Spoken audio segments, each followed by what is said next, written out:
আচ্ছা, এটা দেখে কার কার লোভ লাগলো বলো? গরম গরম ডাল পুরি সাথে আলুর দম। আমি জানি তোমরা কেউ কেউ মনে করছো যে সকালের জলখাবারে যদি এটা একটু পেতাম তাহলে মন্দ হতো না। অসুবিধে কি আছে, আজকেই বানিয়ে ফেলো গরম গরম দারুণ টেস্টি এই ডাল পুরি। চলো রেসিপিটি তোমাদের সাথে শেয়ার করে ফেলি। তো ডাল পুরি বানানোর জন্য প্রথমেই একটা পাত্রে 2.5 কাপের মতো ময়দা নিয়েছি। ময়দার মধ্যে একটু লবণ, একটু কালো জিরে আর একটু সাদা তেল ময়ান দিয়ে এরপর একটু একটু পানি দিয়ে ময়দাটাকে মেখে একটা সফট ডো বানিয়ে নেব। তো ময়দাটা ভালো করে আমি মেখে নিয়েছি।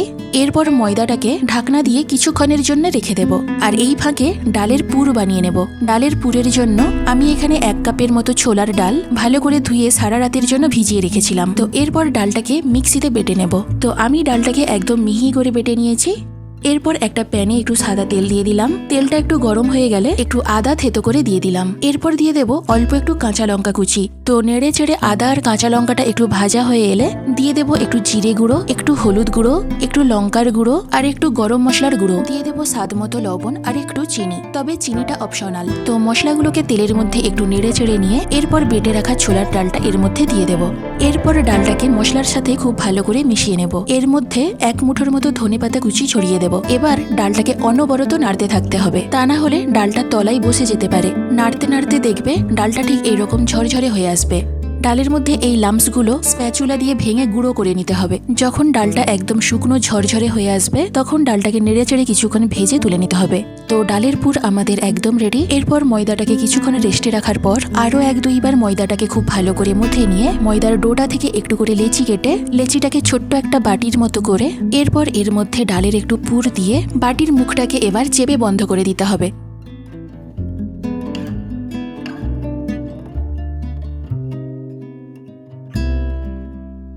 এবার এর ওপরে একটু ময়দা ছড়িয়ে বেলে এটাকে একটু বাড়িয়ে নিলেই একটা পুরি তৈরি হয়ে গেল। তো এভাবে আমি সব পুরিগুলো আগে তৈরি করে নেব। তো দেখতেই পাচ্ছ আমার সব পুরিগুলো তৈরি করা হয়ে গেছে। এরপর এগুলোকে গরম তেলে ভেজে নেওয়ার পালা। আমি আগে থেকেই তেল গরম করতে বসিয়ে দিয়েছি। তেলটা গরমও হয়ে গেছে। এরপর একটা পুরি নিয়ে তেলের মধ্যে ছেড়ে দেব। উল্টে পাল্টে পুরিগুলোকে একটু লালচে করে ভেজে তুলে নেব। দেখতে পাচ্ছ পুরিগুলো তেলে ছাড়া মাত্রই কত সুন্দর ফুলে উঠছে। একদম গরম গরম ফুলকো ফুলকো এই ডাল পুরি দেখলে বাঙালির জিভে পানি আসবে না সেটা হয় না। তো দেরি না করে আজকেই বানিয়ে ফেলো ফুলকো ফুলকো এই ডাল পুরি। ফুলকো ফুলকো এই ডাল পুরির সাথে একটু আলুর দম বানিয়েছিলাম। ওহ, কম্বিনেশনটা একদম ফাটাফাটি ছিল। তো সব পুরিগুলো আমার ভাজা কমপ্লিট। এবার পরিবেশন করব গরম গরম ডাল পুরির সাথে আলুর দম। পুরে ঠাসা এই ডাল পুরিগুলো খেতে এত দুর্দান্ত হয়েছে সেটা তোমাদের কিভাবে বোঝাবো তার ভাষা খুঁজে পাচ্ছি না। সবশেষে একটাই কথা বলবো, তোমরা বাড়িতে একবার হলেও ট্রাই করো, তারপর তোমরাই আমাকে জানিও কেমন হলো। তো আজ এই পর্যন্ত, দেখা হবে পরবর্তী কোনো রেসিপি নিয়ে। সকলেই খুব ভালো থেকো, সুস্থ থেকো।